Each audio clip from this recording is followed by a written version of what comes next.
الحمد للہ رب العالمین والصلاة والسلام علی سید الانبیاء والمرسلین وعلی آلہ واصحابہ اجمعین رب اشرح لی صدری ویسر لی امری واحلل عقدۃ من لسانی یفقہوا قولی رب زدنی علما۔ معزز ناظرین، السلام علیکم ورحمۃ اللہ وبرکاتہ۔ ہفتہ وار درس قرآن کے ساتھ حاضر خدمت ہوں، اور آج جو ہمارا درس ہے وہ سورہ یونس چل رہی ہے، اور سورہ یونس میں جو واقعہ اس وقت چل رہا ہے وہ حضرت موسیٰ علیہ السلام کا، حضرت ہارون علیہ السلام کا، اس سے پہلے حضرت نوح کا قصہ گزر چکا ہے۔ اور یہ چونکہ صورت مکی ہے، اس لیے اس میں پرانے واقعات جس میں مسلمانوں کے لیے اور تمام انسانیت کے لیے نشانیاں ہیں اللہ کے وجود کے بارے میں، صبر کے بارے میں، تبلیغ کے بارے میں، اور انسان کو جو معاشرے میں مسائل ہوتے ہیں ان کے بارے میں ان کا ذکر کیا گیا۔ پچھلی آیت میں ذکر کیا گیا تھا، آیت نمبر 83 میں، کہ حضرت موسیٰ کی جو قوم کے بہت کم افراد ایمان لائے تھے، کیونکہ وہ ڈرتے تھے فرعون لوگوں سے، اور کیونکہ وہ بڑا یہ متکبر تھا، طاقت کی وجہ سے، دولت کی وجہ سے، اور فرعون اور ساری کپتی قوم اس کے سردار بڑے متکبر تھے۔ اگلی آیت مبارکہ سماعت فرمائے، آیت مبارکہ 84 ہے۔ اعوذ باللہ من الشیطان الرجیم، بسم اللہ الرحمن الرحیم۔ وقال موسیٰ يا قوم إن كنتم آمنتم بالله فعليه توكلوا إن كنتم مسلمين. فقالوا على الله توكلنا ربنا لا تجعلنا فتنة للقوم الظالمين ونجنا برحمتك من القوم الكافرين. 3 آیت مبارکہ آپ کے سامنے تلاوت کی گئی ہیں۔ پہلی آیت مبارکہ یہ ہے کہ جب اللہ تعالیٰ نے حضرت موسیٰ علیہ السلام کو کامیابی دی، کامیابی کے بعد ایک بہت بڑی بنی اسرائیل کو ڈھارس بن گئی۔ تو حضرت موسیٰ علیہ السلام کی کامیابی یقیناً حق کی کامیابی تھی، اسلام کی کامیابی تھی۔ فرعون کو سے زیادہ پریشانی بڑھ گئی، کیونکہ اس کے مشاکل بڑھ گئے۔ اس نے ان جادوگروں کو بھی موت کی سزا دے دی جنہوں نے حضرت موسیٰ کے معجزہ دیکھنے کے بعد اسلام کو قبول کر لیا تھا، اور ان کو اس نے پھانسی بھی لگا لیا اور ان کے اعضاء بھی کاٹ دی۔ ان حالات میں حضرت موسیٰ نے جو ان کو تاکید فرمائی، جس کا قرآن مجید میں ذکر ہے، یہ باب الخوارج جو ہے، خوارج میں کہہ رہا ہوں، کتاب جو ہے اس کی عہد نامہ قدیم اولڈ ٹیسٹمنٹ کی، اس میں بھی ذکر کیا گیا، لیکن اس کا ذکر قرآن مجید کے ذکر میں بڑی خوبصورتی اور بلاغت و فصاحت اور صحیح انداز کا فرق ہے۔ اگر آپ وہ پڑھیں تو آپ کو سمجھ آ جائے گی۔ میں طوالت کی وجہ سے یہاں اس کو بیان نہیں کر رہا۔ وقال موسیٰ یا قوم، حضرت موسیٰ نے اپنی قوم سے کہا کہ بھائی تم کیا کرتے ہو؟ ان کن، تو اگر تم اللہ پر ایمان لے آئے ہو، یعنی معجزہ تم نے دیکھ لیا ہے اور تم نے اپنی کامیابی بھی دیکھ لیا ہے، تو تم اگر اللہ پر ایمان لے آئے ہو تو پھر کیا کرو؟ اسی پر بھروسہ کرو۔ یعنی اگر تم اللہ پر ایمان لے آئے ہو، یہ ایمان سے مراد ایمان یقین کا ہے، ایمان سماعی نہیں ہے۔ مثلا ہم جو مسلمان ہیں، ہمارا ایمان موروثی یا سماعی ہے، کہ ہم نے سنا، ہم نے اس کو قبول کر لیا، ہمارے ریفلیکس میں، ہمارے بچپن میں آ گیا۔ لیکن جو ایمان دیکھ کر، ایمان سے ہم بالیقین کہتے ہیں، اگر وہ ایمان ہو تو اس کا ایمان کا مقام اور ہے۔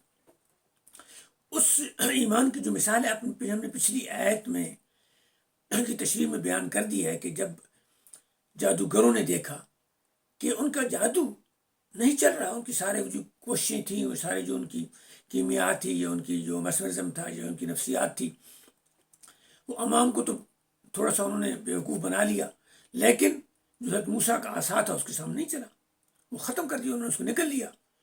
تو وہ سمجھ گیا کہ اس میں ایک وجود ہے، ایک طبعی وجود ہے، ایک قوت ہے، اور وہ پہلے جو تھی لکڑی تھی، تو اس میں انہوں نے پھر ان کا ایمان بے یقین ہو گیا کہ ایسی طاقت ہے جو ہماری ساری کوششوں سے اوپر ہے، اور اس نے آنن فانن ہماری ساری کوششوں پہ پانی پھیر دیا۔ تو وہ کیا ہو گیا؟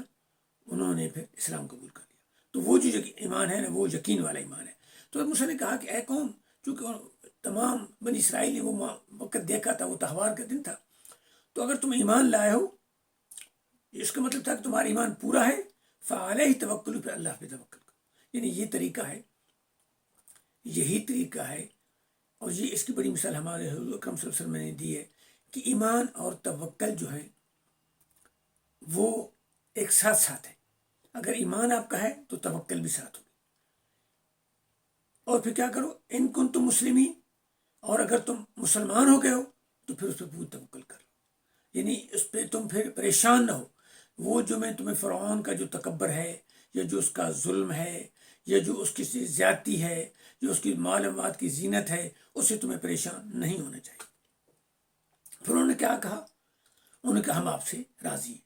فقالوا علی اللہ توکل، یعنی ہم نے اللہ پہ توکل کر لی کہ بھئی اللہ، ایمان بھی ہم نے قبول کر لیا اور توکل بھی کر لی۔ اور پھر انہوں نے کہا کہ اے اللہ، اے ہمارے رب، ربنا، تو ہمیں ظالم قوم کے ہاتھوں آزمائش میں ڈال۔ یعنی اس کے باوجود کہ ان کا مصمم ارادہ تھا، لیکن پھر بھی انہوں نے اللہ سے آسانی مانگی۔ سر ہم کہتے ہیں ربنا لا تؤاخذنا ان نسینا واخطأنا، ربنا لا تحمل علینا ما لا طاقت لنا به، اللہ ہم پر وہ بوجھ نہ ڈال جس کو ہم نہ اٹھا سکے۔ اور حضور نے بھی فرمایا کہ جو اسلام کے مفتی ہیں، جو اسلام کے مجتہد ہیں، انہوں نے فرمایا کہ ہم میسرین ہیں، مؤثرین نہیں ہیں، یعنی ہم لوگوں کو آسانی دینے کے لیے ہیں، تکلیف دینے کے لیے۔ یعنی انہوں نے اللہ تعالیٰ سے اس کے باوجود، ایمان ہونے کے باوجود بھی اللہ تعالیٰ سے اس بات کی مانگی ہے اللہ ہمیں آزمائش سے بچا، تو لہٰذا ہمیں بھی آزمائش سے بچانا چاہیے، بچنے کی دعا کرنی چاہیے، اور بچنا بھی چاہیے اور بچنے کی دعا بھی کرنی چاہیے۔ پھر آگے وہ کہا، دعا ختم نہیں، وَنَجِّنَا بِرَحْمَتِكَ مِنَ الْكَافِرِينَ، کہ جو ہم یہ کافروں کی قوم ہے، یہ جو انکار کرنے والے ہیں اللہ کے احکام پر اور ہم پہ ظلم کرنے والے ہیں، ان سے تو ہمیں نجات عطا فرما، ان سے ہمیں کامیابی عطا فرما۔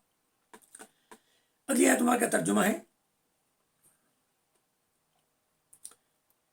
وہ آیت نمبر 87 ہے کہ ہم نے موسیٰ علیہ السلام کی طرف وحی کی اور ان کے بھائی کی طرف، ان تبوا لقومکما بمصر، ساری بمصر بیوتا، کہ تم اپنی جو قوم ہے ان سے کہو کہ مصر میں وہ اپنے گھر بنائیں، اور ان گھروں میں اپنے گھروں کو قبلتن، یعنی اس کو قبلہ کے طور پر استعمال کریں۔ قبلہ طور پر استعمال کرنے کا مطلب یہ ہے کہ گھروں میں مسجدیں بنائیں، عبادت گاہیں بنائیں۔ یعنی گھروں میں عبادت گاہیں بنانے کا مطلب ہے کہ ایک جگہ تھوڑی سی معین یا مخصوص کر لیں، تاکہ اس معین اور مخصوص جگہ پہ وہ اللہ تعالیٰ کی عبادت کر سکیں، تاکہ اس طرح اللہ کی ان کو یاد بھی رہے گی، اور اس کے ان کو جو قبطیوں سے تکلیف پریشانی پہنچتی ہے ظاہر عبادت کرنے میں، سامنے عبادت کرنے میں، تو اس سے بھی اپنے آپ کو بچائیں۔ یعنی کہا گیا کہ عزیمت کی ضرورت اس وقت ہے جب عزیمت سے آپ کو فائدہ پہنچے، رخصت کی ضرورت اس وقت استعمال کرنی چاہیے جب رخصت سے آپ کو فائدہ پہنچے۔ جب کہ جو بنی اسرائیل اقلیت ہیں، کمزور ہیں، محکوم ہیں، اور ان پہ جابر اور طاقتور حکمران غیر مسلم ہیں، کافر ہیں، ان کی دشمن ہیں، اور ان کی عبادت سے روکنا چاہتے ہیں، تو اس حالت میں اگر وہ اپنی عظیمت ظاہر کریں گے تو اپنے وجود کو ختم کر دیں گے، اور اپنے وجود کو ختم کرنے کے ساتھ اسلام کو بھی ختم کر دیں گے۔ اب یہی حکمت بتائی گئی ہے جو مسلمان مکہ شریف میں تھے، کہ مسلمان مکے میں کمزور ہیں، کیوں جہاد کا حکم نہیں دیا گیا؟ 60-70-80 مسلمان تو تھے، اور 60-70-80 مسلمان اچھی خاصی تعداد بن جاتی اگر منظم ہو تو، لیکن اسلام کی مصلحت کی خاطر آگے اسلام کو پھیلائے گا کون؟ بدر کے موقع پر حضور نے دعا فرمائی کہ یا اللہ اگر یہ 313 دنیا سے چلے گئے تو تیرے نام کو کون پھیلائے گا؟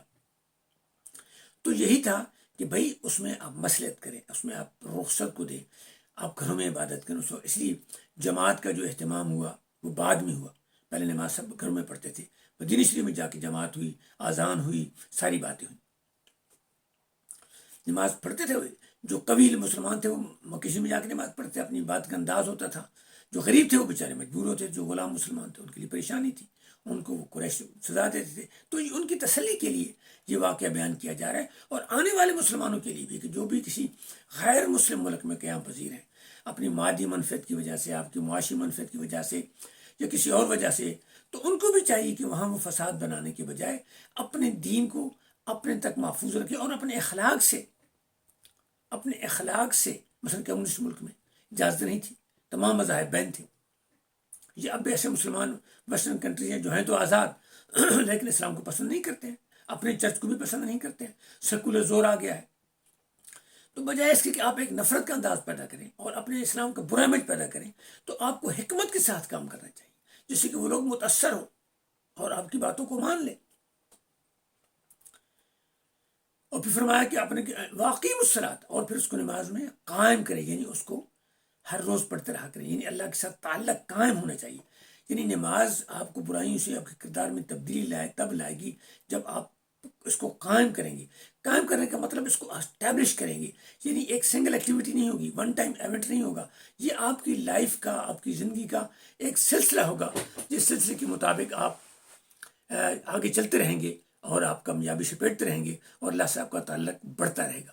تو یہ بڑا ضروری ہے کہ اس کو اس طریقے سے استعمال کیا جائے، اس طریقے سے اپنایا جائے. اور اس میں ایک اور بڑی حکمت ہے کہ ہمارے حضور نے فرمایا ہے کہ جو جماعت ہے وہ فرائض نمازیں کھلے طور پہ پڑھی جائیں، مل کے پڑھی جائیں، لوگوں کے سامنے پڑھی جائیں، اور جو نوافل کی نماز ہے ان کو چھپ کے پڑھا جائے، یعنی نفلی عبادت، اضافی عبادت کو، تاکہ اس میں ریا نہ آئے، تاکہ اس میں لوگ آپ کو جو تعریف کرتے ہیں اسے آپ میں ریا نہ آ جائے. اسی لیے حضور سے جب کسی نے پوچھا کہ اب حضور نفلی عبادت مسجد میں بہتر ہے یا گھر میں، تو آپ نے فرمایا کہ میرا گھر مسجد کے قریب ہے، لیکن پھر بھی میں تہجد و ساری نوافل جو ہے اپنے گھر پڑھتا ہوں. یہ بڑا ضروری ہے کہ ہم فرائض میں جائیں اور پھر نوافل اور سنتیں گھر پڑھیں، اور اپنے گھر والے ماحول کو ایک مذہبی اور دینی ماحول بنائیں. جب آپ مثلا کہتے ہیں کہ میں تو عبادت کر رہا ہوں، آپ مغرب سے عشاء تک وہاں بیٹھ جاتے ہیں، زور سے عصر تک وہاں بیٹھ جاتے ہیں، تو گھر والے آپ کے کیا کر رہے ہیں؟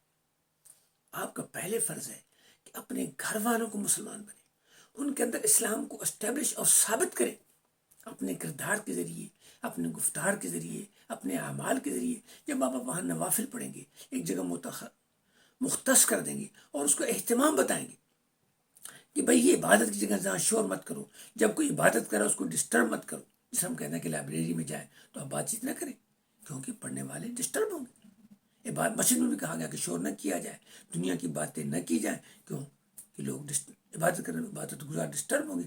مسجد عبادت کے لیے یہ علیحدہ بات ہے کہ ہم اسے تقریروں کے لیے استعمال کرتے ہیں اور کیا کچھ کرتے رہتے ہیں اور اس کے جواز نکالتے رہتے ہیں. کچھ حد تک بات ٹھیک بھی ہے، لیکن جب بھی کوئی نماز پڑھ رہا ہو تو اس کو ترجیح دی جائے، اور مسجد کو جو ہے خطابت کو ایک طرف ایسا کیا جائے کہ نمازی اس سے حرج نہ اٹھائے، نمازی کو حرج نہ ہو، اور اگر نمازی نماز پڑھنا چاہتا ہے تو اس کے لیے کوئی پرسکون جگہ متبادل موجود ہو. یہ ساری حکمتیں ہیں. اسلام جو مذہب ہے حکمت کا مذہب ہے، سمجھ کا مذہب ہے، انسان کی سہولت کا مذہب ہے. اور یہ چونکہ مذہب اس نے قیامت تک رہنا ہے، اس لیے اس کا خاص اہتمام کیا گیا ہے کہ لوگوں کو اس میں سہولت ہو، لوگوں کے لیے یہ برڈن ہو، تاکہ یہ آرام سے اس کو لوگ پریکٹس کر سکیں. واقعی وبشر المومنین، فرمایا کہ جب وہ کیا کریں گے، واقعی الصلاۃ وبشر المومنین، کہ اپنے گھروں میں عبادت کریں، وہاں نماز کو قائم کریں، پڑھیں، خود پڑھیں، بچوں کو بتائیں، عورتوں کو بچائیں، بیٹیوں کو بتائیں، سارا کنبہ مل کے اللہ کی یاد کرے، اللہ سے تعلق پیدا کرے. اور پھر خوشخبری ہے مومنوں کے لیے کہ تکلیف کے بعد ان کے لیے راحت ہے، پریشانی کے بعد ان کے لیے آسانی ہے، اس تکلیف کے بعد ان کو یقیناً کامیابی ملے گی. لہٰذا وہ اس بات پہ یقین کر لیں. اگلی آیت مبارکہ بڑی اہم ہے. وقال موسیٰ ربنا انک اعطیت فرعون وملأه زینة واموالا فی الحیاۃ الدنیا ربنا لیضلوا عن سبیلک. یعنی بڑی اہم آیت ہے. حضرت موسیٰ نے کہا اے اللہ، تو نے فرعون اور اس کے گروہ کو، قبطی کو، زینت یعنی بڑی خوشنمائی دی تھی، سماجی طور پر، معاشی طور پر وہ بڑے خوشحال ہیں، ان کی ضرورتیں پوری ہو رہی ہیں، ان کا معیار زندگی اچھا ہے، ان کی سہولتیں میسر ہیں اس دنیا میں، اور وہ دوسرے کے لیے قابل رشک ہیں. کیونکہ انسان ہے، انسان کو دیکھ کے اس کا اثر پڑتا ہے، وہ بھی چاہتا ہے کہ جب میں بھی اس کی طرح کا انسان ہوں تو مجھے وہ کیوں چیز نہ ملے. پھر یہ رشک جو ہے یہ ایک پازیٹیو حد ہے اس کے لیے کہ آپ دوسروں کو برا اسے مقصود نہ لیں، بلکہ اس سے اپنے آپ کے اندر ایک موٹیویشن پیدا کریں کہ بھائی موٹیویشن پیدا کر کے ایک ایگزامپل، ایک رول ماڈل وہ آپ کو سمجھ کے آپ آگے بڑھیں۔ پھر آگے اس کے جو نیگیٹو پوائنٹ ہے، یہ بارڈر ہے، وہ ہے حسد کا۔ پھر آپ کہتے ہیں کہ نہیں بھائی یہ اس کو کیوں آیا ہے، اس سے تو ہر صورت میں ختم ہو جانا چاہیے، میرے پاس رہنا چاہیے اور کسی کے پاس نہیں ہونا چاہیے، وہ اسلام میں منع ہے۔ تو اس میں ایک اور بات ہے کہ جو زینت ہے اور اموال ہے، یہ ایک حقیقت ہے۔ قرآن مجید نے، اسلام نے اس کو ایک حقیقت تسلیم کیا۔ کیوں؟ کہ یہ انسانی نفسیات میں ایک بہت بڑی حقیقت ہے، اور اللہ نے ترغیب دی ہے کہ دنیا میں آپ اپنا حصہ نہ بھولیں۔ دنیا کی تمام جو آسائش ہے، دنیا کے اندر جو کچھ ہے، یہ ہم نے مسخر کر دی۔ سخرنا لکم ما فی السماوات والارض، کہ زمین پر اور آسمان کے درمیان میں آپ کے لیے مسخر کر دیا ہے کہ آپ اس سے فائدہ اٹھائیں، لوگوں کو شیئر کریں، اور اللہ کے حکم کو اور اللہ کے احکام کے مطابق اپنی زندگی بسر کریں، اپنی ذاتی خواہشات کے مطابق نہ کریں۔ اپنی ذاتی خواہشات کے مطابق کریں گے تو پھر فساد شروع ہو جائے گا۔ اے اللہ، آپ نے ان کو یہ زینت اور مال دیا ہے دنیا میں۔ یہی وجہ ہے کہ ہمارے بڑے مسلمان غریب ملکوں سے، انڈر ڈیولپ کنٹری سے، ڈیولپنگ کنٹری سے مائگریٹ کر کے کیوں یورپ میں آ رہے ہیں، ویسٹرن یورپ رچ کنٹریز میں آ رہے ہیں، G7 میں آ رہے ہیں، G13 میں آ رہے ہیں۔ کیوں؟ کہ اکنامک لائف بہتر ہے۔ اور قیامت کی نشانی میں بتایا گیا تھا کہ لوگ مشرق سے مغرب کو بہت تعداد میں ہجرت کریں گے۔ اگر آپ افغانستان کا واقعہ دیکھیں کہ ایئرپورٹ بھر گیا بھاگنے والوں کے لیے، وہی وطن اس میں ہمیشہ رہ رہے تھے۔ شام سے کتنے لوگ بھاگ کے ہیں، عراق سے کتنے لوگ بھاگ کے ہیں، لیبیا سے کتنے لوگ بھاگ کے ہیں، یمن سے کتنے لوگ بھاگ کے ہیں۔ کیوں؟ کہ وہاں زندگی مشکل ہو گئی ہے، سکون مشکل ہو گیا ہے، امن مشکل ہو گیا ہے، اور پھر مغرب کی طرف آ رہے ہیں۔ کوئی کسی اور مسلمان ملک میں مجبوری کے سوا نہیں جا رہا۔ یہاں تو سمگل ہو کے ٹرکوں کے اندر بند ہو کے اور سمندر کی بوٹوں میں، کشتیوں میں، جہاں موت کا بڑا خطرہ ہوتا ہے، چھپ کے لوگ آ جاتے ہیں۔ کیوں؟ کہ یہ دنیا کا سکون ایک حقیقت ہے۔ اس لیے اللہ تعالیٰ نے فرمایا کہ اگر تم مومن ہو تو انتم الاعلون، تمہیں میں یہ سکون بھی دوں گا، دنیا کا بھی اور قلب کا بھی سکون دوں گا۔ پھر دنیا، اچھا اللہ تم نے ان کو دنیا میں یہ زینت اور اموال دی ہیں، تاکہ اکثر مقصد تو یہ تھا کہ تیرا حکم بجا لاتے، لیکن کیا کر رہے ہیں کہ وہ تو گمراہ کر رہے ہیں تیرے راستے سے، یعنی ظلم کر رہے ہیں، ستم کر رہے ہیں، تجھے مان نہیں رہے ہیں، شرک کر رہے ہیں، تیرے احکام کے مطابق زندگی بسر نہیں، کہ ان کو قبول نہیں کر رہے ہیں۔ اب بھی دیکھیں کہ لوگ خدا کے وجود سے انکاری ہیں، ظلم خدا کا۔ بہت سارے کرسچین جو ہیں ایتھیسٹ ہو گئے کہ بھائی نہیں، خدا ہے ہی نہیں، کیونکہ سائنس اس کا سارا جو جرم ہے میرے اپنے خیال میں مسلمان علماء حکمرانوں پہ جاتا ہے۔ علماء سے میرا مطلب مذہبی علماء نہیں ہے، علماء سے مطلب اہل علم ہے جو سائنس جانتے تھے۔ دیکھیے، اب دیکھیں محی عربی کو دیکھیں، بہترین شعر بھی ان کو آتے تھے، ادب بھی آتا تھا، فلکیات بھی آتی تھی، طب بھی آتی تھی، ہندسہ بھی آتا تھا، جیومیٹری بھی آتی تھی، میتھمیٹکس بھی آتا تھا۔ البیرونی کو دیکھو، ابن رشد کو دیکھو، سارے زمانے کے فارابی کی دیکھو، امام غزالی کو دیکھیں، امام راضی کو دیکھیں۔ میں ایک معمولی بات کر رہا ہوں، یہ تمام علماء جو تھے اس وقت وہ صرف قرآن حدیث کو نہیں جانتے تھے، یعنی میتھمیٹکس، ریاضی بہت ضروری تھی۔ تو حضور نے فرمایا کہ ریاضی کو پڑھو، کیونکہ اس میں آپ کی موروثیت ہے، علم فرائض اسے کہا جاتا ہے۔ اس کے بعد طب کو پڑھو، اس میں انسانی صحت ہے۔ فلکیات کو پڑھو، ستاروں کو پڑھو، کیونکہ اس میں آپ کے راستے ہیں رات کو جانے کے، نظام الاوقات ہے، نمازوں کے اوقات ہیں۔ تو یہ ان کی بڑی پروموشن تھی۔ فانتشروا فی الارض، کہ پھیل جاؤ زمین میں، سمندر کو، ستاروں کو، ہواؤں کو، پہاڑوں کو، ندیوں کو، راستوں کو اللہ تعالیٰ نے اپنی نشانی بتایا ہے۔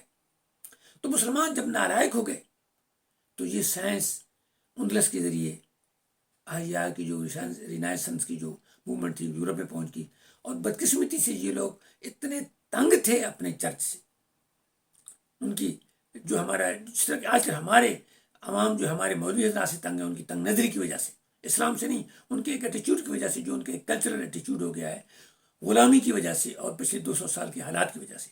ان میں ان کا بھی قصور نہیں ہے، کیونکہ جن مدارس سے وہ پڑھ کے آتے ہیں وہاں کے حالات ہی ایسے۔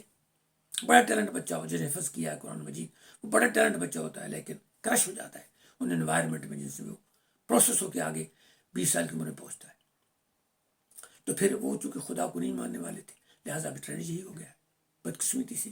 جتنی چیزیں اللہ کے وجود کی دلیلوں میں فطرت کہا جاتا ہے، نیچر کہا جاتا ہے، کائنات کو مانا جاتا ہے، ختم ہو جائے گی مانا جاتا ہے، لیکن قیامت نہیں مانی جاتی۔ بلیک ہول مانا جاتا ہے، کوئی اور چیز مانی جاتی ہے، کہکشائیں مانی جاتی ہیں، نئے اسٹار آ رہے ہیں، پیدا ہو رہے ہیں، ختم ہو رہے ہیں، مانا جا رہا ہے، لیکن کن فیکون کو نہیں مانا جا رہا۔ کیوں؟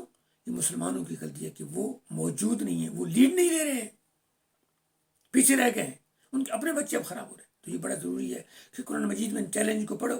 رات کو میں نے پڑھ رہا تھا یہ سورت انبیاء کی ایک آیت ہے، میں اب اس کو بھول گیا ہوں، اس کی آیت کا معنی یہ تھا کہ ہم نے زمین اور آسمان کے درمیان اس کو مذاق کے طور پر پیدا نہیں کیا، لاعباً وما خلق السماوات والارض لاعباً، مجھے نہیں پتہ عربی میں، ہم چونکہ عربی کی وجہ سے الفاظ تو ہمیں آ جاتے ہیں لیکن ترتیب ہماری غلط ہو جاتی ہے۔ تو یہ سورت انبیاء کی آیت ہے، اور یہ بڑی آیت ہے کہ اگر ایک خدا ہوتا تو تمام فساد پڑ جاتا ہے۔ یہ کائنات کی جو نظام ہے اس کے بارے میں بتایا گیا کہ یہ ایسے نہیں بنایا گیا، اس کا ایک باقاعدہ مقصد ہے۔ تو فرمایا کہ طرح سے یہ گمراہ کرے، پھر کیا کر، ان کے تو اموال کو تباہ و برباد کر دے، یعنی تماچا مارنا اتمس ہے کہ بھئی ان کو تباہ و برباد کر دے اور ان کے دلوں کو سخت کر دے۔ اب دلوں کو سخت کرنے کی جو حضرت موسیٰ نے بات کی ہے نا، وہ بڑی نفسیاتی اور بڑی عقل مندی کی بات ہے۔ کیوں؟ حضرت موسیٰ کو پتہ تھا کہ اللہ کی ذات غفور رحیم ہے، رحمان ہے اور رحیم ہے۔ یہ جو اتنے ظالم ہیں، اگر انہوں نے توبہ کر لی تو میرا رحمان رحیم ان کی توبہ کو قبول کر لے گا، لیکن پھر کیا ہوگا؟ یہ مکافات عمل کے ان پہ لاگو نہیں ہوگا اور یہ درس عبرت نہیں بن سکیں گے۔